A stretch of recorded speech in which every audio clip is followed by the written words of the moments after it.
Welcome to A1 TV Telugu news. నేను భవానీ. ఇక్కడ details చూసుకున్నట్లయితే ప్రకాశం జిల్లా అద్దంకిలోని భవిత కేంద్రంలోని సమగ్ర శిక్ష బాపట్ల ఆధ్వర్యంలోని 95,000 విలువైన ఉచిత ఉపకరణాలను ప్రత్యేక అవసరాలను విద్యార్థులకు మరియు మండల విద్యాశాఖ అధికారి శ్రీనివాసరావు పంపిణీ చేశారు.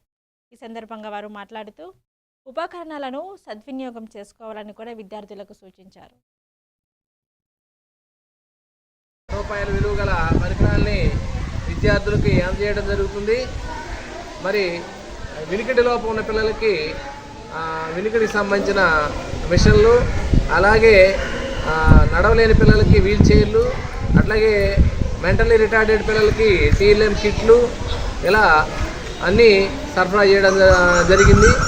మరి విద్యార్థులు తల్లిదండ్రులు ఆ పిల్లల చేత ఈ పరికరాలన్నీ వాడే విధంగా, వాళ్ళ నైపుణ్యాలు పెరిగే విధంగా చర్యలు తీసుకోవాలి. ఈ కిట్లో ఉన్న పరికరాలను కానీ, వీల్ చైర్ని కానీ, వినికిడి పరికరాలను కానీ ప్రతిరోజు ఉపయోగిస్తూ ఉంటేనే ఆ ఇచ్చిన దానికి సార్థకత అనేది ఉంటుంది. కాబట్టి తల్లిదండ్రులు ఈ విషయంలో శ్రద్ధ తీసుకోవాలి. అద్దంకి భవిత కేంద్రం మన జిల్లాలోనే చక్కగా నడుస్తున్న కేంద్రం.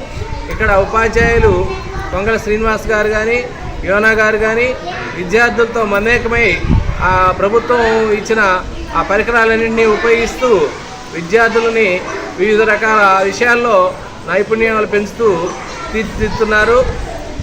అలాగే ప్రతి సోమవారం ఇక్కడ ఫిజియోథెరపీ క్యాంప్ నడుస్తూ ఉంది. ఆ పిల్లల్ని తల్లిదండ్రులు తీసుకొచ్చి